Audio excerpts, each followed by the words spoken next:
વિજય ગોસ્વામી. વિજયભાઈ, ગરબીનું આયોજન કર્યું છે, શું નામથી ગરબી છે, ક્યાં આવેલી છે?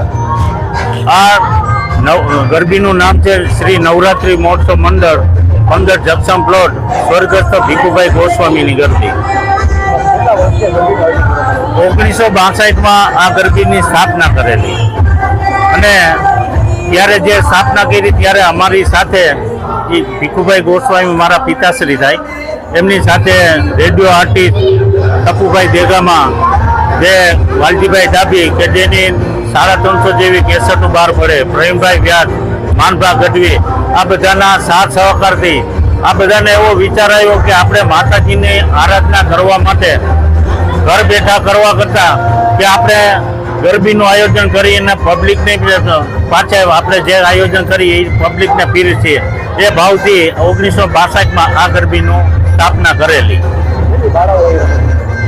અત્યારે અમારે 3 ગ્રુપ છે, એબીસી, ત્રણેય થઈને 56 બાળાઓ છે.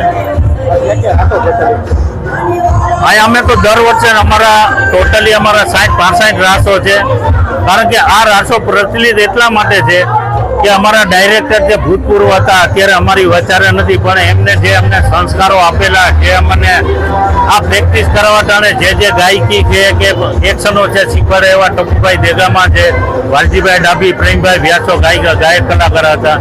એવો અમારો એક તો ખાસ છે અમારો સોણગા રાસ. સોણગા રાસમાં 16 દીકરીઓ રમતી હોય, એમાં 8 દીકરીઓ પટેલનો ડ્રેસ હોય, 8 દીકરીઓ પટલાણીનો ડ્રેસ હોય છે અને એમાં ચોટલાની જેમ ગૂંથાતો હોય. ગૂંથાણા પછી એમાં કાનુડાને બેસાડીએ છીએ કે નટખટ કાનુડો છે. એ કાનુડો નટખટ છે એટલે પબ્લિકમાં પોતાની નટખટ દેખાડતો હોય છે. મેરલીમાંના અઘોરો નગારા છે, ટીપડી રાસ છે, દાંડિયા રાસ છે, તાલી રાસ છે, મણિયારો છે, આવા અંક ગણિત અમારા પાસે રાસો છે અને દર વર્ષે અમે નવા રાસો કમ્પોઝ કરીને પબ્લિકની સામે અમે રજૂ કરીએ છીએ.